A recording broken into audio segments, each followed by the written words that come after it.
Hi, I'm Tom with Cleveland Brothers, and today we're going to spend a few minutes talking about the D Series 3 compact track loaders from Caterpillar. As always with Cat track loaders, we have good access to and from the cab. The quick coupler to the bucket, there are two versions to that. You can get the manual quick coupler or you can get the hydraulic quick coupler.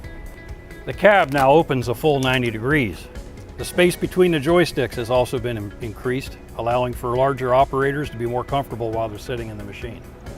In order to raise the cab to do routine maintenance, you simply have to remove one nut from the bolt on each side of the cab.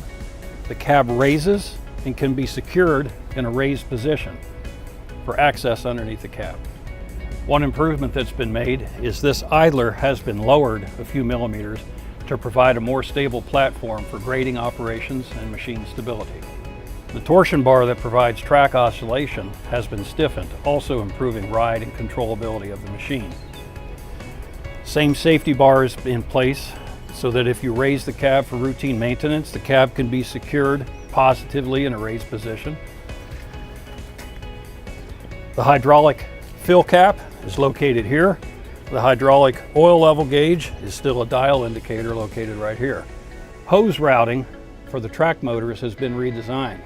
It is now in a position that allows for easier clean out, and the hoses and lines are better protected from debris, from operating and from also digging out mud and debris. The rotation sensor for dual level tool control is located here. This allows the operator to maintain the same pitch from ground level to full raise and back to ground level. The backup camera is located here. The operator can choose to view what's behind them either when they're just in reverse or full time from the display inside the cab. The airflow on this machine pulls air from here and blows it out the top. So there are no hot spots. Operators, other people working on the ground are not blasted by hot air. All the hot air is expelled vertically. Behind this door is located the fluid level checks and the engine compartment. This pin can be placed in position to secure the door from closing on you when you're in doing routine maintenance. The AC condenser's out here. There's a reminder here of where the service points are located. The master disconnect for the electrical is located right here. Coolant levels. Overflow bottle is located here with the level check.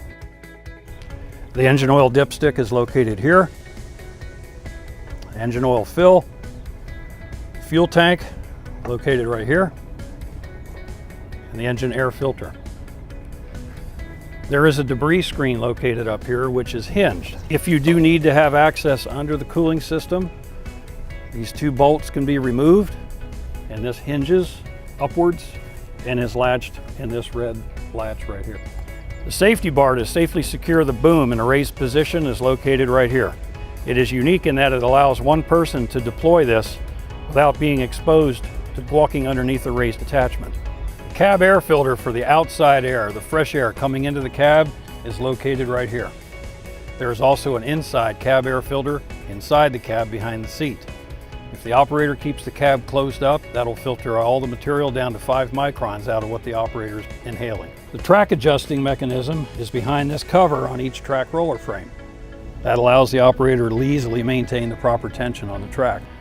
If you want to get access to the space under the cab, removing this bolt and the bolt on the other side allows you to raise the cab and secure it in a raised position.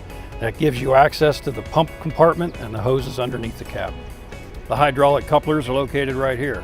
When it's time to couple to the machine or uncouple from the machine, pressure against these couplers relieves the pressure on the machine side. You do not have to have the key on, engine off, and wiggle the controls like you had to do in the past.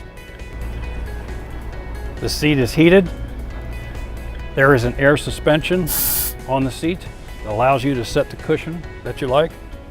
For emergency egress, pulling down on these two red handles releases the door from the hinge and then allows you to lift the door and move it out of your way if you cannot exit the machine with the boom in a raised position. There's also a secondary emergency exit, which is the tag hanging in the rear window. Pulling down on that tag removes the seal and allows the operator to push that window out and exit through the back if necessary. The red tab in the ceiling allows, with a dead engine, the boom to be lowered. So if there's a dead engine, there are no hydraulics available, Pulling down on that red tab with your index finger gives a proportional lowering of the boom itself. For access and egress to the cab, there are steel bars welded on the bucket. They do a really good job of gripping your boot and allows you to safely get in and out of the machine. The retractable seat belt is now high vis. Lap bars, nothing to come down over your head. They're J-shaped. The adjusters for the control pods are in each hand, which allows you to set things up to suit yourself. There's also an adjustment here that allows the seat to be moved fore and aft. There is a lumbar support, and the back of the seat can also be tilted forward or backwards. The parking brake is right here with the ignition switch. The quick coupler switch is located here. The 2-speed selector and also the dual level tool positioner is located on this side. On this side, we have the continuous flow switch. You do have the ability to have an attachment running continuously without holding your thumb on the auxiliary. We also have the work lights. On the joysticks, the left side is machine speed and direction. The right joystick is the control of the work tool, the boom and the bucket. We also have the auxiliary flow on the thumb roller. Float. Float is now also displayed on the updated monitor. And we also have snail mode on this machine, which allows us to dial our speed down for running attachments such as cold planers, snow blowers, brooms, that type of thing. Also with the D-Series 3, it is capable of recognizing what we call smart attachments. Thank you for watching this presentation. For more information, please contact your local Cleveland Brothers representative.